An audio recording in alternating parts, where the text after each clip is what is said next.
Shalom, muita paz, muita luz, na luz da verdade do real Messias Emmanuel Abdurshim, o Filho do Homem, o prometido Espírito da Verdade, prometido por Deus Cristo Jesus. Sou espiritualista, meu nome é Antônio César Domingues Edo, sou leitor, estudante da Mensagem do Graal na Luz da Verdade,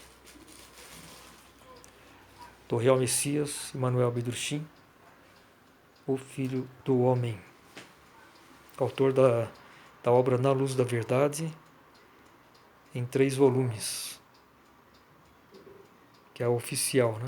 Editado pela Ordem do Graal na Terra, www.graal.org.br, e pela Fundação da Mensagem do Graal, www.graal.d, de Deutsch. Essa fundação, o português, a tradução do alemão por português é pelo português europeu, né? Fica sediada lá em Stuttgart, na Alemanha. E mais outros 21 ou 22 idiomas, os principais idiomas do mundo, né? É traduzida a mensagem do Graal. Agora a ordem do Graal na Terra, www.graal, com 2A, graal.org.br, traduz para o português brasileiro. Oremos. Na luz da tua criação nos encontramos. Cientes de ti, Criador do Universo. Cientes sim de teu infinito poder, de teu eterno amor, de tua eterna sabedoria e de tuas inexauríveis forças. Em adoração, elevamos para ti as mãos, e a ti, Senhor, rogamos. Consente que a tua graça e tua imensa bondade se estendam sobre nós. Amém. Essa é a minha finalidade de divulgar a mensagem do Graal, porque eu acredito que a mensagem do Graal está todo o saber, tudo que a humanidade precisa, né, para sair dessa Matrix. Essa Matrix, né, eu interpreto como uma central de pensamentos ligado à matéria, né? É uma sintonia mental que todas as pessoas entram, né, nessa sintonia, e o mundo está nessa frequência material, vamos dizer assim, né? Principalmente material, né? E o espírito foi deixado um tanto de lado, né? Então eu acredito que a humanidade só vai mudar de sintonia quando elas passar a reconhecer a mensagem do Graal, que é a nova palavra viva de Deus. Então a sintonia vai mudar de material, né? Essa matrix, os pensamentos são levados principalmente para as questões materiais, né? E passar a ter uma harmonia com a natureza através de uma melhor frequência do seu espírito, né? Então a ferramenta principal está aqui, né? É uma espécie de vacina, né?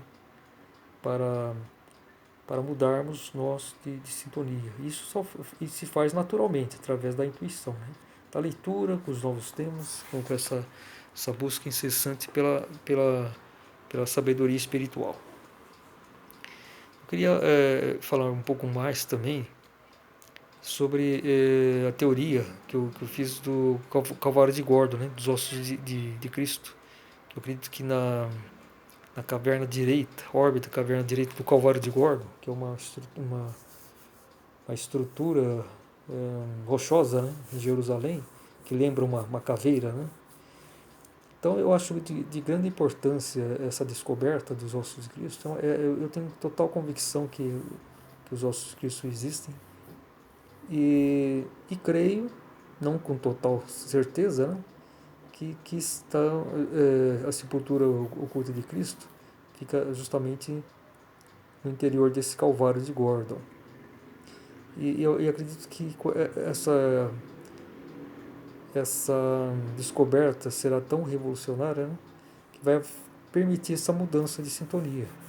Porque eu fiz essa teoria com base na mensagem do Graal e das informações que estão na literatura do Graal, como por exemplo no livro Jesus, o Amor de Deus e os Apóstolos de Jesus, que são livros editados pela Ordem do Graal na Terra.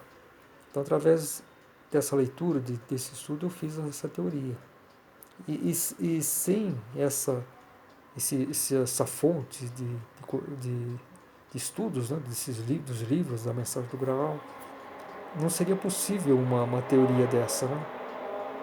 Seria se descobrisse os ossos de Cristo, o sepulcro oculto de Cristo, seria por acaso. Então, uma pesquisa mais direcionada, assim, vendo assim visualmente o local, né? Um local favorável a descobertas arqueológicas, né?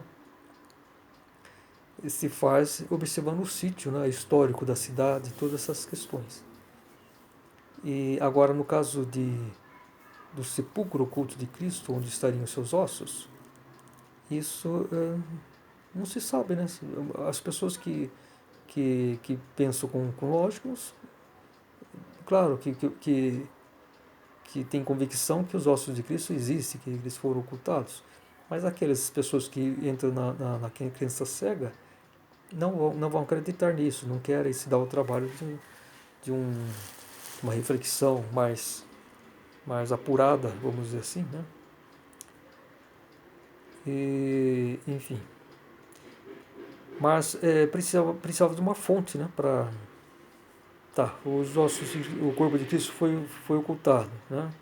Mas quem ocultou, enfim, para onde ele foi? Então sempre fica a questão, né?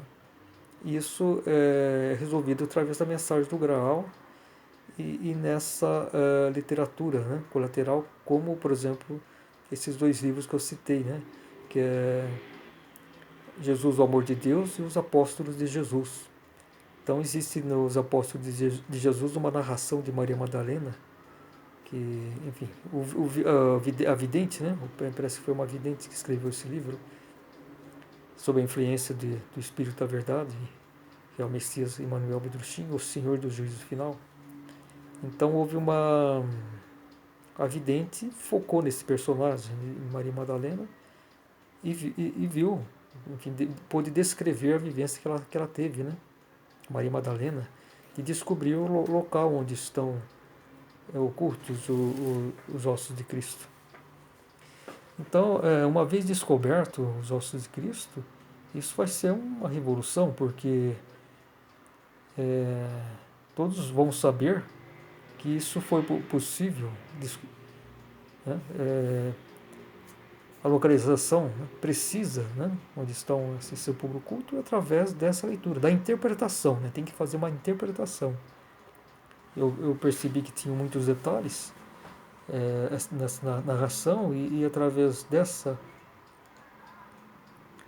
narração, buscando os detalhes para a época atual, da Jerusalém atual, buscando mapas, tanto nos mapas atuais como nos mapas antigos, né? E analisando muitas fotografias, aí cheguei a essa conclusão. Mas lógico, precisa de uma pesquisa arqueológica. Mas essa descoberta será revolucionária, porque todo mundo, mais cedo ou mais tarde, vai ter que se convencer dessa verdade. Como que poderia, por exemplo, eu, né? No caso fui eu que fiz essa teoria, né? Então eu seria o redescobridor dos ossos de Cristo, porque quem descobriu, na verdade, o local foi Maria Madalena, conforme está na narração nesse livro. Né? Então eu fui o redescobridor, né, para essa época, se isso se confirmar, né, caso se faça uma pesquisa arqueológica. Então isso é de importância vital para a humanidade. Para a humanidade essa descoberta, porque vai propiciar uma nova sintonia, né? E que é espiritual, porque vai ficar algo que não tem como questionar, né? Porque o raciocínio quer questionar tudo, né?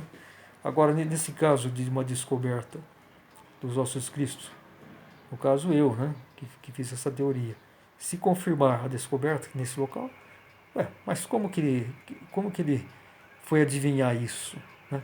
Fica essa questão, isso é uma questão muito racional, né, das pessoas. Como que ele foi adivinhar? Ele nunca esteve em Jerusalém, eu nunca saí do Brasil. Né? Como que ele pôde adivinhar exatamente o local onde está os ossos de Cristo? Através da mensagem do Graal, de uma interpretação correta. Então e se existe essa verdade, fica provado que a mensagem do Graal está falando a verdade, essa narração é correta. Né? Então não existe dúvida. Inclusive, nessa narração diz até que, que na arcada superior de Cristo está faltando um dente canino. Faltando um dente canino. Hein? E eu acredito que é do lado esquerdo. Ou seria do outro. Aí que tá. Aí deveria ser aqui, né? Porque aí não é no corpo, né? De Cristo, né? Então, que é do lado esquerdo. Então, não é o espectador que está olhando, mas sim o canino esquerdo de Cristo. Mas, na verdade, nessa narração não diz que é o canino esquerdo, diz que é só na arcada superior está faltando um canino. Eu tinha amizade faz uns 3 anos com uma amizade nas redes sociais. Uma leitora da mensagem do Graal.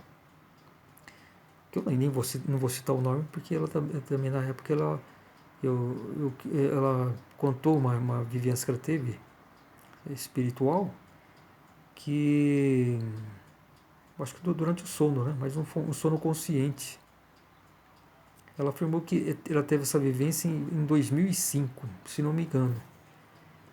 2005, já tem 16 anos, né?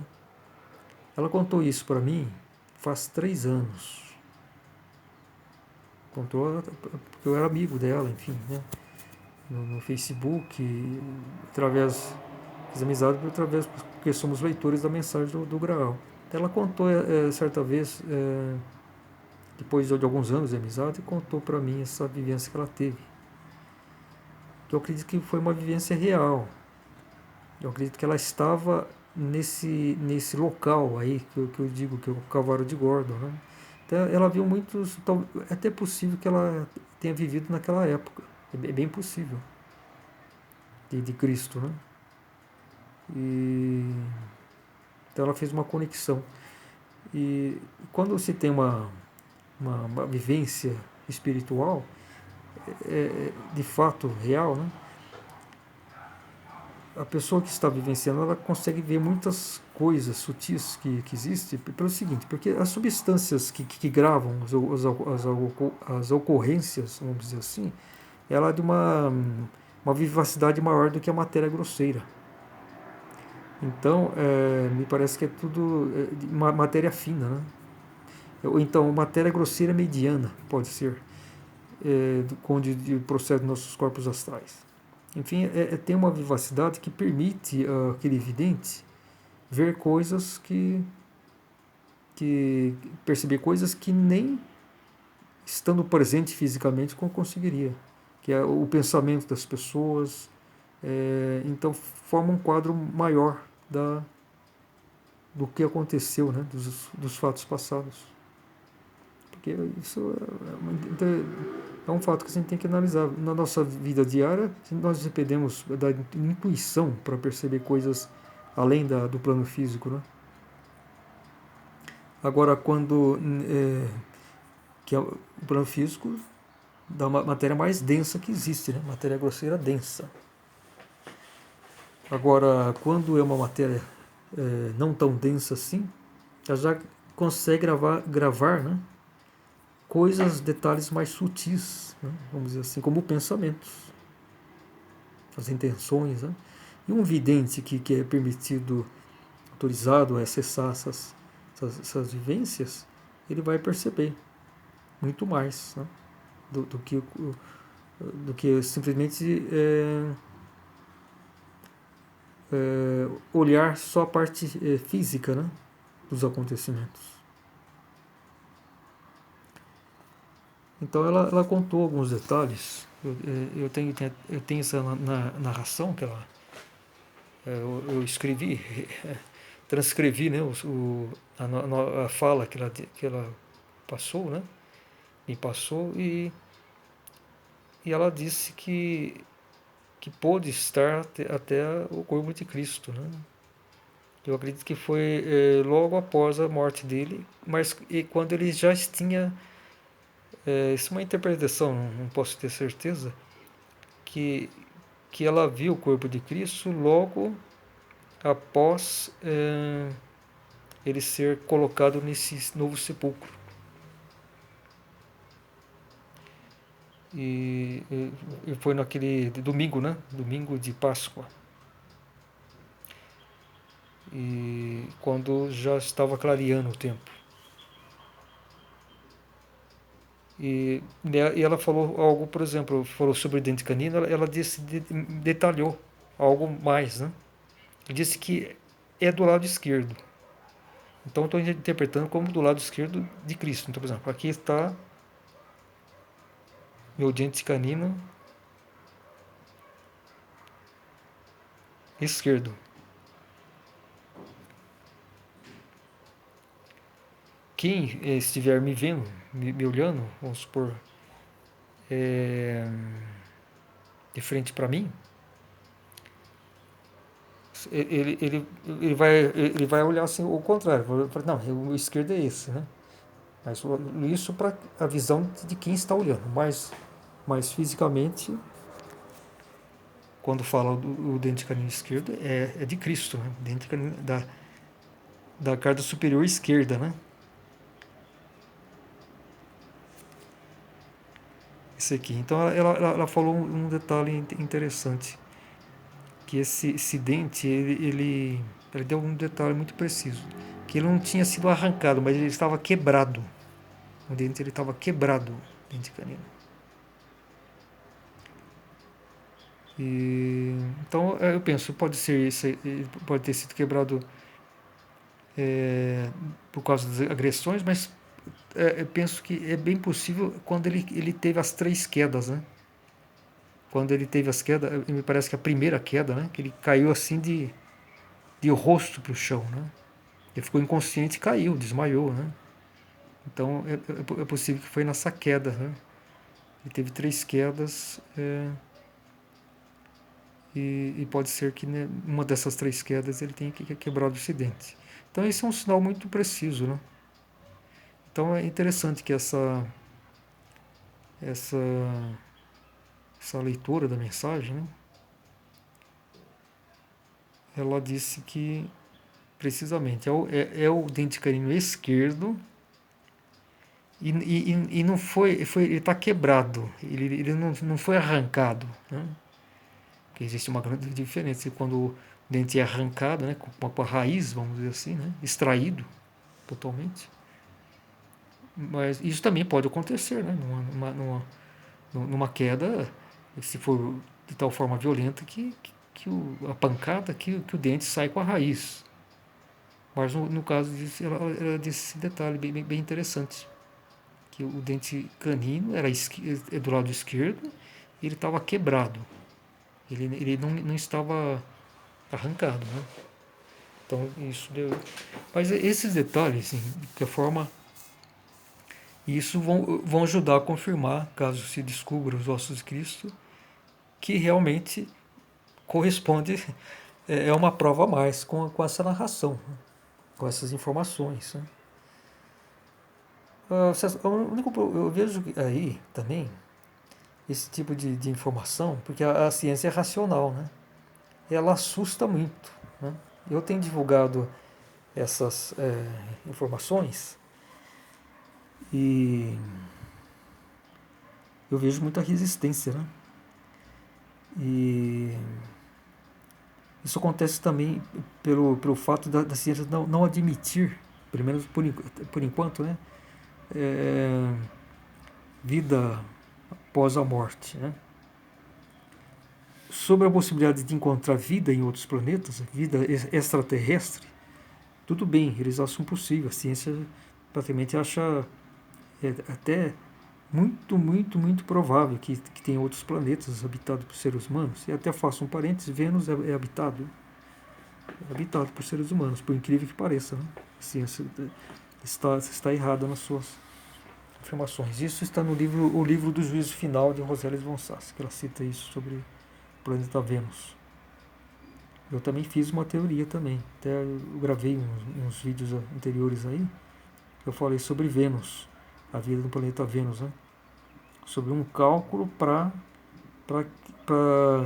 se estimar qual seria a temperatura na superfície de Vênus, que é perfeitamente compatível com a vida, né? Tem que ser uma temperatura aí, acho que entre 10 e 30 graus, né, em média, né? Uma temperatura compatível com a vida, né? Um pouco mais, né? Talvez de 35 graus, né? De que temperatura média, né? Agora, a espécie humana, ela é igual em todo o universo, né? Agora, deve sofrer algumas diferenciações mínimas conforme as condições do planeta, né? Seja de densidade, de gravidade e de temperatura. Tem algumas adaptações, mas não interfere muito. Mas em relação à ciência, a interpretação da ciência, ela pode achar possível e acredita em uma vida igual à nossa espécie em outros planetas. Isso ela admite, mas vida após a morte ela não admite. E ela fica até receosa, né, sobre essa questão. E próprio em questão do planeta Vênus, essa informação aí, que eu também fiz alguns estudos, né, nem é teoria, porque isso já Roseli von Sass já disse, né? E Roseli von Sass eu tenho a impressão que foi Maria Madalena, interessante, né? Eu tenho a impressão, não, é uma nítida impressão que numa das vidas anteriores, a escritora Roseli von Sass foi Maria Madalena. Então foi ela que outrora vivenciou, né? A descoberta, né? Descobriu o local onde estão os ossos de Cristo. E da mesma forma ela revelou isso do planeta Vênus, que é habitado, né? E eu procurei fazer uns estudos para tentar trazer evidências que a temperatura de Vênus não é isso que afirma a ciência de 475, né? Acho 470, né? Redondando aí a temperatura em Vênus. Isso não é possível. Feito estufa não faz isso. Mas eu não vou entrar muito em detalhes, né? Mas foi um estudo que eu fiz comparando a atmosfera da Terra e todas as suas peculiaridades, né, do nosso planeta, maior distanciamento do Sol, gelo nos polos, menor efeito estufa, mas analisando tudo isso e comparando com Vênus, né, está mais próximo do Sol, tem um efeito estufa maior, mas levando tudo isso e a reflexão, né, principalmente o fator fundamental aí que me fez chegar a essa conclusão, porque Vênus reflete muita luz. Então existe um cálculo para que possa chegar a uma temperatura real que existe em Vênus. Não exatamente, mas aproximadamente. Então, da mesma forma, Vênus, né? Essa questão da teoria, que eu só pude fazer essa teoria da temperatura de Vênus, né, após essa informação que Roseli von Sass nos passou no livro do Juízo Final. Mas essa informação ela foi uma informação espiritual. Foi o espírito dela, que certamente esteve lá em Vênus. Né? Nosso espírito ela pode se deslocar durante o sono, ou então uma espécie de êxtase, enfim, para lugares diferentes. Né? E muitas vezes essas vivências são conscientes. A maior parte das vezes são inconscientes. É, então, então, essa questão aí, estou falando sobre a descoberta dos ossos de Cristo. Né? Então, a ciência ela tem muita dificuldade de admitir isso, né? Porque é uma coisa que a ciência é puramente racional. Talvez agora ela esteja mudando para, aos poucos, né? Uma compreensão maior, né? Com a física quântica, antimatéria, todas essas coisas. Né? Pois é. Então, eu estava falando também sobre essa leitura da mensagem do Grau que eu tinha contato. Né? Então ela deu alguns detalhes interessantes, né? Sobre os ossos de Cristo. Né? Como, por exemplo, também sobre que ela disse que viu a coroa de espinho. Então, possivelmente, a coroa de espinho continua lá, junto ao corpo de Cristo. Porque ela dizia que os espinhos eram enormes, né? Talvez de uns, não sei quanto, né? Talvez de uns 2 centímetros, e eles foram fincados no crânio, né? Então ficaram bem firmes.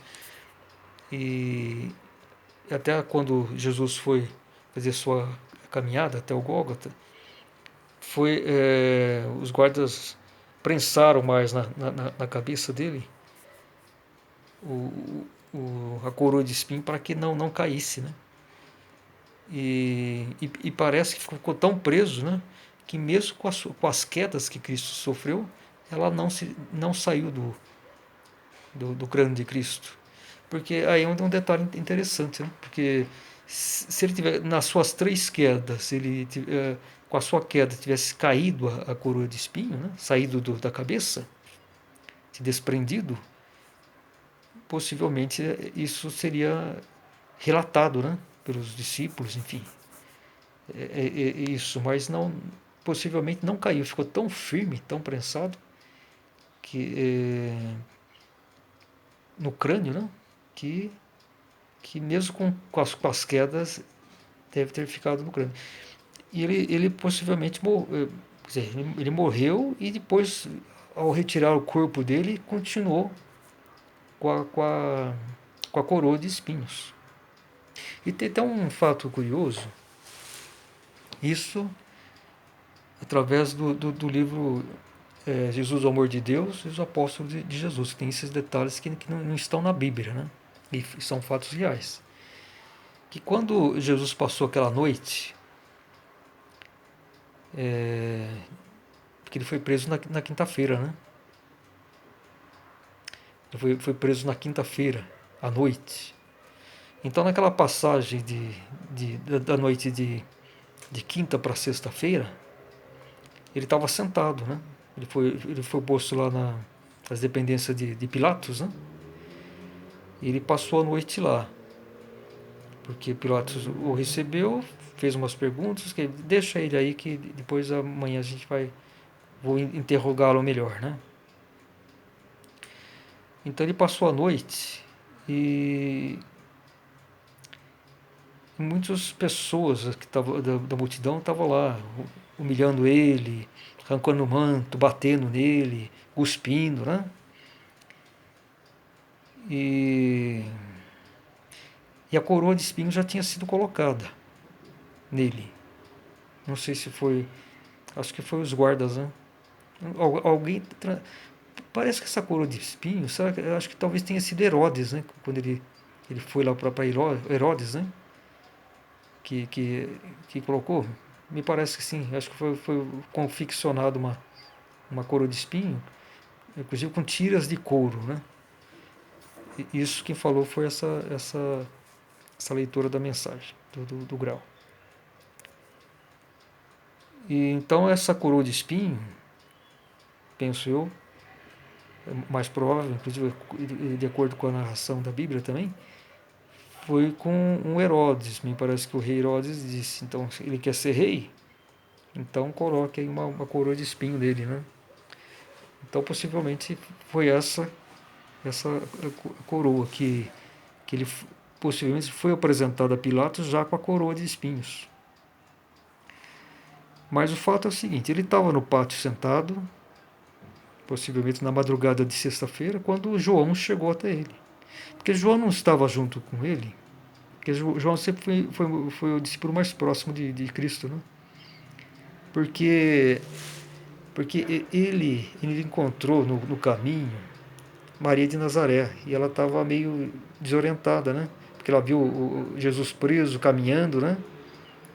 Então, Maria estava instalada. Possivelmente Maria de Nazaré tinha uma casa lá em Jerusalém, que ela propriedade dela. Ela tinha comprado lá, porque ela de certa forma, era uma vida boa, ela não era humilde. Ela tinha uma situação financeira boa. Então, João levou-a até a sua casa para que ela pudesse se restabelecer, vamos dizer assim. Ela estava muito perturbada, né? Vendo o filho preso.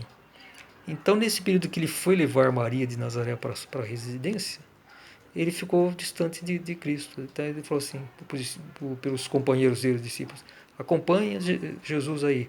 Se ele perguntar de mim, diz que eu já vou aí, logo. Né? Então, ele, depois que deixou Maria de Nazaré na residência dela, Maria de Nazaré, mais um detalhe, era presente por essa casa também para passar as festividades, né, anuais de Páscoa lá, né? Então ela tinha um lugar para ela e a família ficarem, né? Isso é uma suposição minha, né? Mas tudo leva aqui que ela tinha uma casa, né? Lá. Ou então alugou algum local. Mas enfim, depois que João a deixou na casa, Maria de Nazaré para descansar, repousar, ele foi procurar onde estava Cristo, porque ele não sabia onde ele foi levado, né? Então acho que ele foi pegando e perguntando até que encontrou Cristo. Ele estava lá no pátio com a coroa de espinho e João quis tirar essa coroa assim, e Jesus não deixou, colocou assim, para, não deixou tirar a coroa de espinho dele. Então esse possivelmente foi o desejo de Cristo, já que colocaram a minha coroa, que fique assim, né? Não quero que ninguém tire. Então, na hora que José de Arimateia foi colocar o corpo de Cristo no novo local, ele conservou essa coroa de espinhos. Então é isso. Muita paz, muita luz. Shalom.